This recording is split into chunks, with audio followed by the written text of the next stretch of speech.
Bom dia. 1 Timóteo. Carta 1 Timóteo, capítulo 1. Paulo, apóstolo de Cristo Jesus, por ordem de Deus, nosso Salvador, e de Cristo Jesus, a nossa esperança. A Timóteo, meu verdadeiro filho na fé, graça, misericórdia e paz da parte de Deus Pai e de Cristo Jesus, nosso Senhor. Na maioria das cartas, Paulo sempre inicia se identificando, dizendo quem ele é, e faz questão de dizer que ele é um apóstolo de Cristo, apóstolo de Jesus, não por ordem ou vontade humana, mas sim do nosso Senhor. E após então ele se identificar, ele então tá mandando a carta para Timóteo, uma pessoa que ele fala que é um filho dele na fé.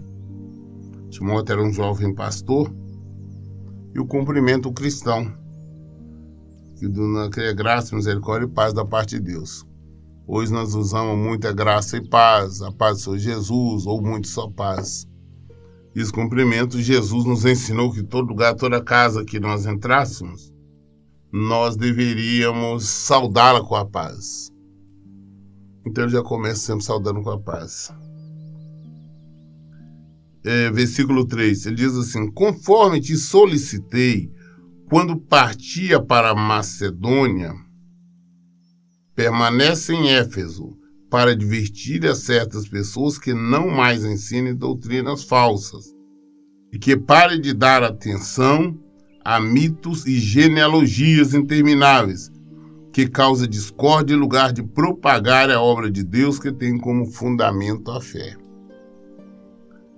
Então Paulo, antes dele partir, antes dele ir para a Macedônia, ele deixou Timóteo em Éfeso, para cuidar da igreja de Éfeso, ali com os Efésios, mas ele orientou que Timóteo alertasse a certas pessoas, a certos pregadores, que não ensinassem doutrinas estranhas, doutrinas falsas, doutrinas muito comum no meio hoje denominado gospel ou evangélico, né? E que pare de atenção à mídia e genealogia. Hoje nós vemos isso, as pessoas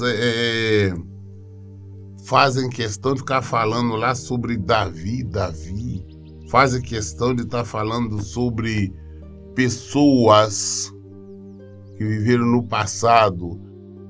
Tem pregações que eles usam somente a história de Israel, prego ali, dando a entender que as pessoas hoje receberiam a mesma coisa que aqueles receberam.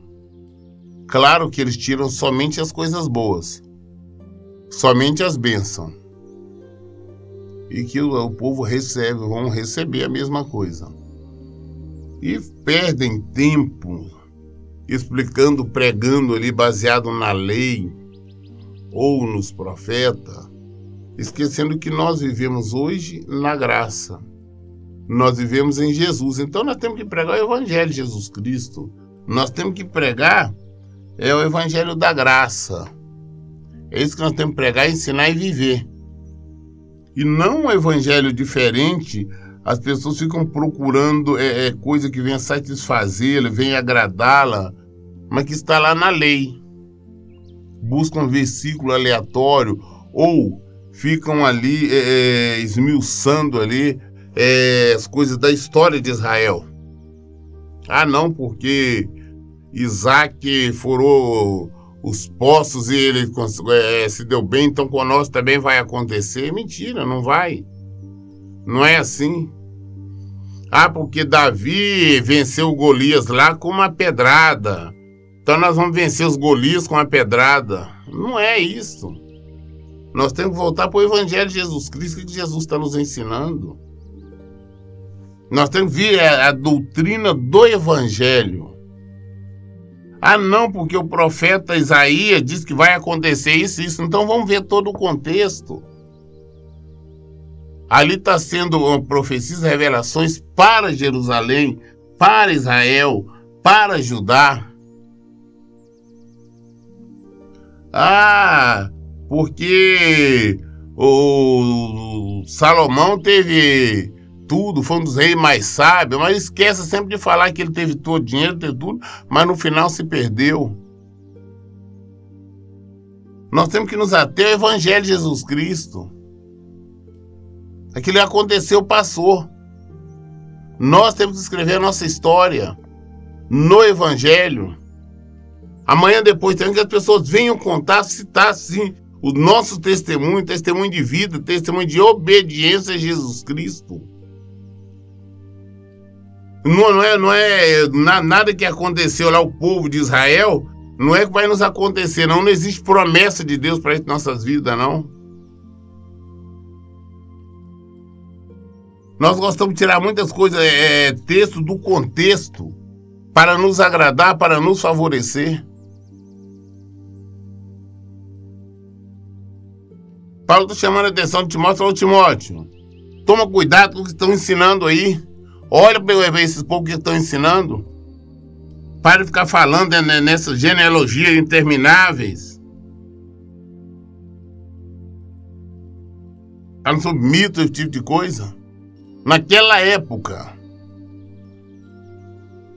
Paulo já falou 2000 anos atrás. Paulo já estava falando isso porque já estava enfrentando esse problema. E hoje nós vemos muito mais. O que nós vemos de igreja tem pregadores fundamentando aí campanhas. A coroa de Davi, né? Sei lá, o cabelo de Sansão. São campanhas, história que eles querem, fazem as pessoas crer que a mesma unção vai vir sobre a pessoa. Isso não é mentira. Tudo ali, os profetas e a lei, veio até Jesus. Jesus disse falou até João Batista. Vigoraram a lei e os profetas, mas a partir de agora, se esforça para entrar no reino de Deus. Usa de violência, mas violência contra o próprio corpo, contra a nossa vontade, o nosso querer, o nosso entendimento. Nós vivemos na graça. Então esse tipo de pregações fundamentada de uma maneira geral, digamos assim, no Antigo Testamento, está incorreta, está errada. A nossa pregação, o nosso ensino tem que ser em Jesus, de Jesus, porque Ele veio, Ele nos comprou, Ele nos resgatou. E nós temos vida nele. A lei foi incapaz de dar vida. A lei só veio para condenar, mostrar os erros. Olho por olho, dente por dente. Matou, morreu.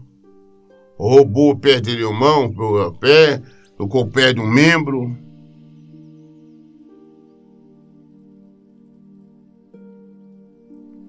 O alvo desta orientação é o amor que precede de um coração puro, de uma boa consciência e de uma fé sincera. Se nós temos fé em Jesus, se nós cremos nele, então nós sabemos que nós devemos viver nele. Não viver em Moisés, não viver lá no passado, não viver em Davi, Salomão, Josué, sei lá. Não é neles que nós vivemos em Jesus. Então nós praticamos aquilo que Jesus nos manda. Nós obedecemos porque nós temos fé, nós acreditamos que Jesus é o Filho de Deus, que Jesus existe, que Ele é real. E o que Ele manda nós temos que obedecer. Se nós não obedecemos, se nós não estamos vivendo nele, porque nós não temos fé nele. Nós temos fé em qualquer outra parte da Bíblia, qualquer outra pessoa, mas não temos nele. E todos aqueles outros são incapazes de fazer alguma coisa. Abraão não salva ninguém. Salomão não salva ninguém. Jacó não salva ninguém. José não salva ninguém. Ezequiel, Jeremias não salva ninguém. Ah, Daniel não salva ninguém. Só tem um que nos salva, que nos comprou, é Jesus. Nós fomos comprados por Ele, então nós vivemos nele. Temos que ter compreensão disto. Alguns, contudo, se desviaram destes princípios e se entregaram a discussões sem valor algum, intentando ser mestres da lei, quando não compreendem nem o propalam, nem os assuntos sobre os quais fazem afirmações com tanta convicção. Tantas pregações erradas, falsas, heresias que nós vemos aí. Hoje, para fundamentar uma pregação da prosperidade, eles vão lá no Antigo Testamento, pega tudo ali. Querem mostrar a riqueza de Salomão, querem a riqueza de Ezequias e de vários outros reis. Mas aquilo foi naquela época para aquele rei, não é para nós. Jesus não prometeu riqueza para ninguém.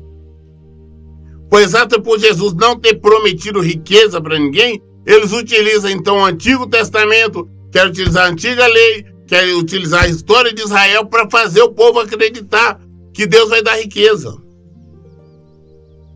Deus não se comprometeu com ninguém a dar riqueza. Ah, Deus vai dar fortuna, mentira. Não é bíblico. O Evangelho da Graça não tem isso.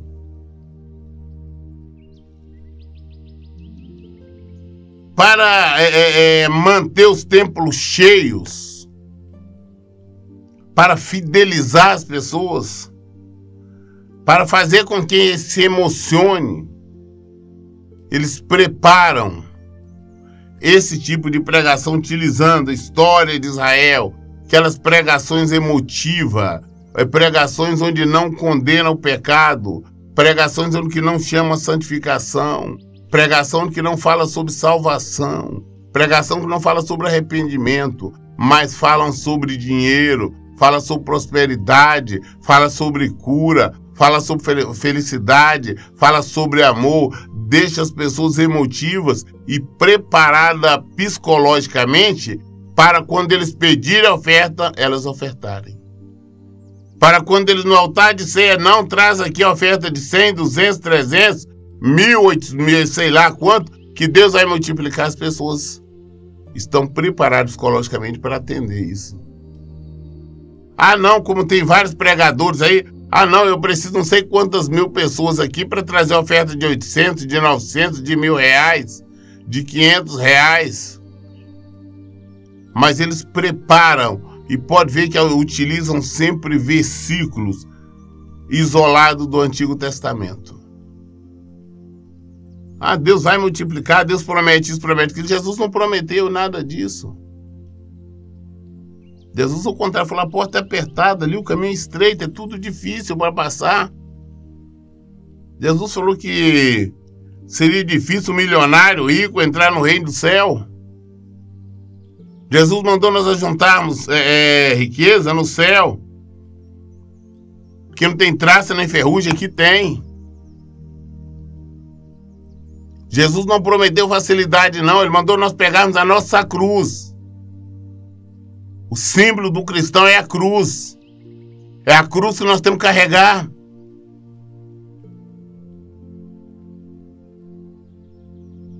A pregação tem que ser uma pregação verdadeira, assim como o Evangelho é.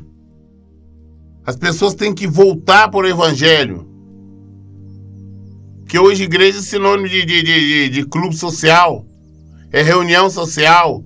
As pessoas querem ir lá para ver uma cantoria, as músicas qualquer, música que emocionam, para derramarem lágrimas, para depois falar qualquer palavrinha, para ficar dando pulinho no ar, pegando com as mãos, dizendo que Deus está dando bênção, está recebendo.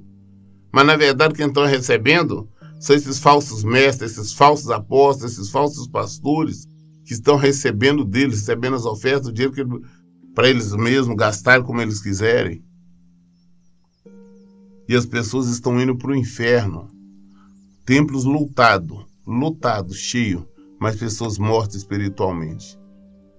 Porque esses pastores, esses que se dizem pastores, esses que se dizem mestre, o que eles pregam, eles estudaram teologia, faz aquelas pregações bonita, emotiva, com um português sofisticado. As pessoas acreditam porque eles prepararam aquele estudo exatamente para fazer as pessoas acreditarem.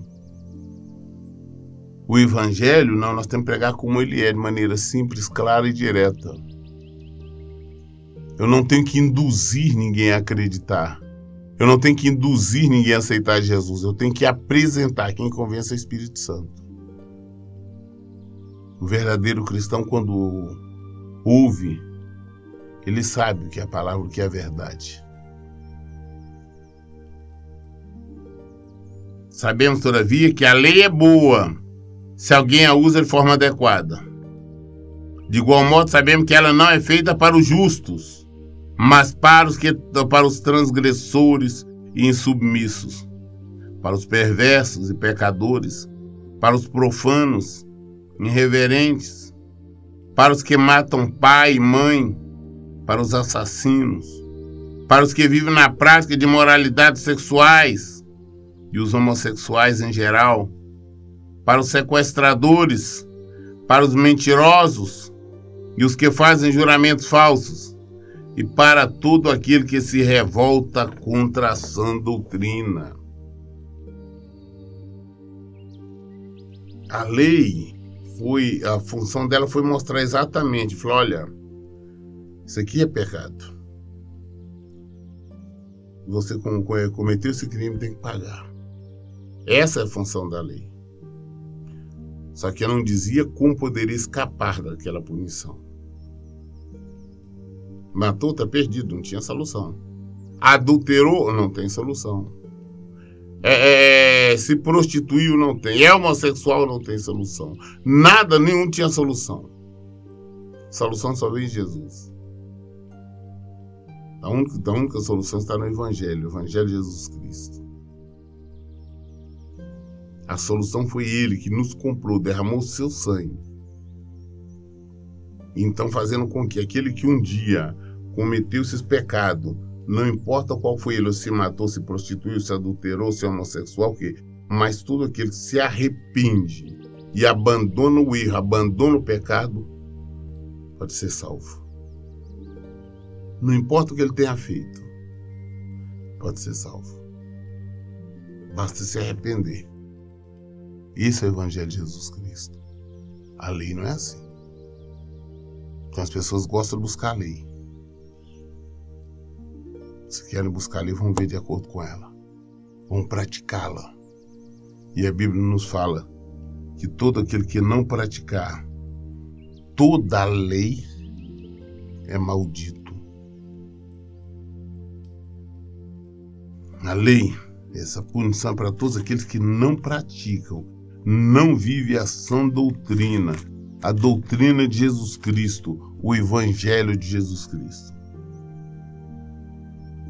Sou grato para com aquele que me fortaleceu, Cristo Jesus nosso Senhor, que me concedeu forças e me considerou fiel, designando-me para o ministério. A mim que em tempos passados fui blasfemo, perseguidor, insolente. Contudo, ele me concedeu misericórdia, porquanto fiz o que fiz mediante a minha ignorância e incredulidade. E a graça do nosso Senhor transbordou sobre mim com a fé e o amor que há em Cristo Jesus.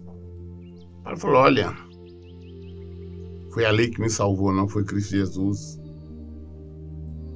Ele antes, Paulo era um defensor da lei, ele era um fariseu. Eu digo que Jesus apareceu para ele. Quando apareceu, ele abraçou com as duas mãos, 2 braços. Antes, na ignorância, pensar que estava fazendo certo, ele perseguia a igreja, ele concordou com a morte de Estevão. Ele buscava os cristãos para prender, para espancar. Isso até o dia que o Senhor apareceu para ele. Então, nós sabemos que o Paulo está dizendo, foi tudo aquilo que ele fez antes, foi na ignorância. Ele pensou que estava fazendo certo. A Bíblia nos fala que Deus não leva em conta o tempo da nossa ignorância. Mas, a continuação do versículo, mas nos chama ao arrependimento. Não importa o que nós temos feito no passado, nós não conhecíamos o Senhor, nós não sabíamos quem Ele era. Nós adorávamos imagens, nós nos prostituíamos, nós bebíamos, participava de qualquer vício. Mas até o dia que o Senhor nos chamou, quando Ele nos chamou, nós ouvimos e voltamos para Ele. Só que nós viemos para Ele, foi para Cristo. Não foi para Moisés. Não foi para Ezequiel, não foi para Jeremias, não foi para Isaías, foi para Jesus. Ele que nos chamou. Foi Ele que morreu por mim. Ele que morreu por vocês. Ele que morreu por cada um de nós. Foi Jesus. Se nós então nos arrependemos realmente, Ele nos perdoa. Então temos que nos arrepender e voltarmos para Ele, voltar para o Evangelho da verdade, o Evangelho da graça. Este Evangelho, não é outros evangelhos que são pregados por aí, não.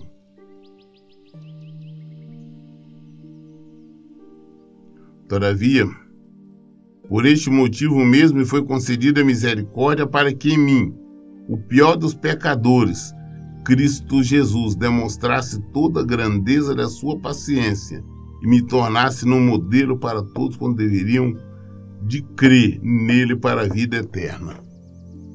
Paulo falou, era o pior dos pecadores. Mas Jesus me chamou, Ele me trouxe,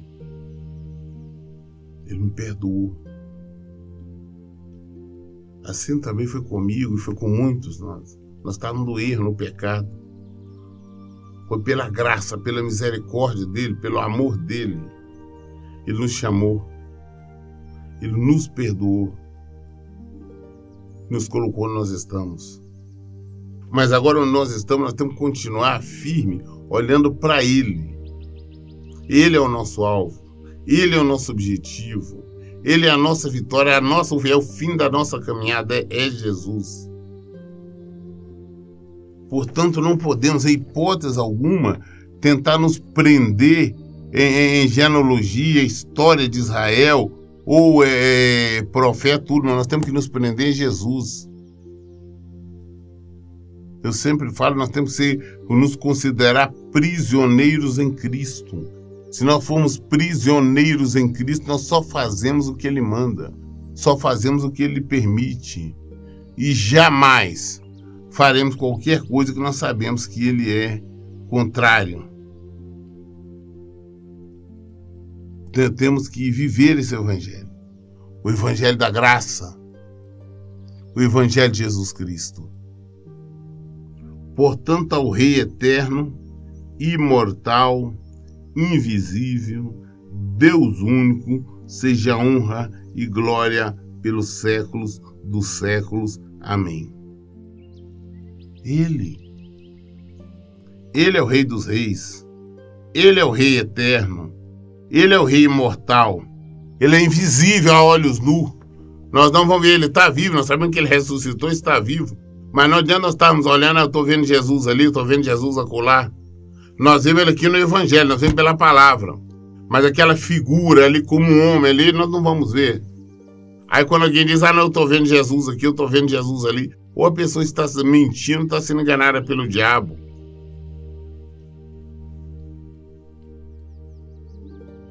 Nosso Deus invisível, nosso Deus único. Para Ele toda honra, toda glória, todo louvor, para Ele.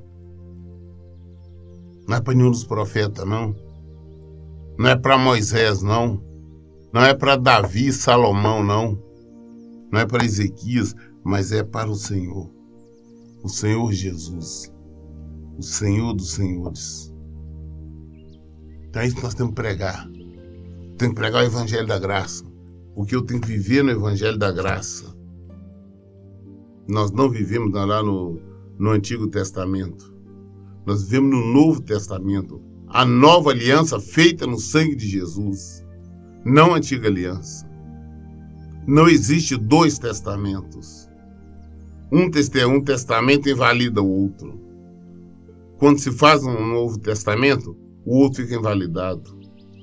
Ou então se cumpriu. E no caso de Jesus, ele se cumpriu. Devemos observar. Não existe dois testamentos. Não, não existe. Timóteo, meu filho, dirijo essa orientação a ti, levando em consideração o que as profecias anunciaram a teu respeito, com base nelas, luta o bom combate, preservando a fé e a boa consciência, porquanto algumas pessoas, vindo a rejeitá-la, naufragaram na fé.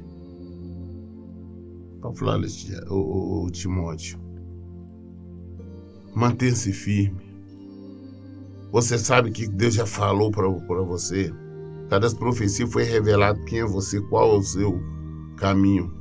Mantenha-se firme. Segue essas orientações que estou passando para você. As executem. Não permita aí que pregue heresias, que vivam heresias no tempo do Senhor. Mas que sim, que viva a verdade. Você como um homem de Deus.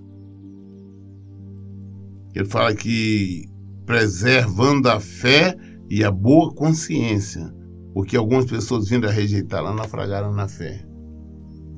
Pessoas que rejeitam Jesus, entendem de viver um outro tipo de evangelho, às vezes mesmo citando o nome do Senhor, citam o nome de Jesus o tempo todo, mas não cumprem, não obedecem. Então diz da seguinte forma, toma cuidado. O versículo 19 diz assim, porquanto algumas pessoas vindo a rejeitá-la, naufragaram na fé. Entre esses estão Meneleu e Alexandres, os quais entreguei a Satanás para que aprenda a não blasfemar. Então existiu dois pregadores que naufragaram na fé.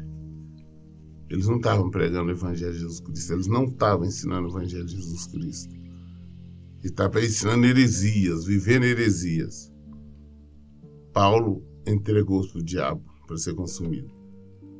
Aí quando eu falo, gente, nós temos que rejeitar o que sabemos que está errado. Mas ele é o pastor, ele está pregando errado, mas ele é o pastor, não interessa. Nós não podemos ficar juntos, não podemos compartilhar essas coisas. É meu irmão, é minha irmã, minha mãe, não, se está errado, não podemos compartilhar. Pastor, você não pode expulsar ninguém da igreja. Paulo expulsava. Se não quer a verdade, não quer viver a verdade, vamos expulsar sim. Vai procurar outra igreja, vai procurar outro lugar. Mas nós temos que viver esse evangelho aqui. O evangelho da graça, o evangelho de Jesus Cristo. O que ele nos deixou. Esta é a herança que ele nos deixou. Esta é a nossa herança. Então não podemos tentar modificar nada. Isso não quer dizer que, você não deve ler no Antigo Testamento. Com certeza, leia sim, mas sabendo que você não vive ali. Ali é para você conhecer a história de Israel, conhecer tudo que aconteceu, como Deus agiu, os testemunhos, o poder de Deus. Mas hoje, para nós colocarmos em prática, nós colocamos em prática o Evangelho da Graça, o Novo Testamento, a nova aliança feita no sangue de Jesus. É essa que nós colocamos em prática. Quando nós temos dúvida de qualquer coisa, nós esclarecemos na Bíblia. É a luz da Bíblia. Não adianta o meu achismo, não adianta o que eu penso, o que eu acho, mas sim o que o Senhor acha, e sim a palavra dele.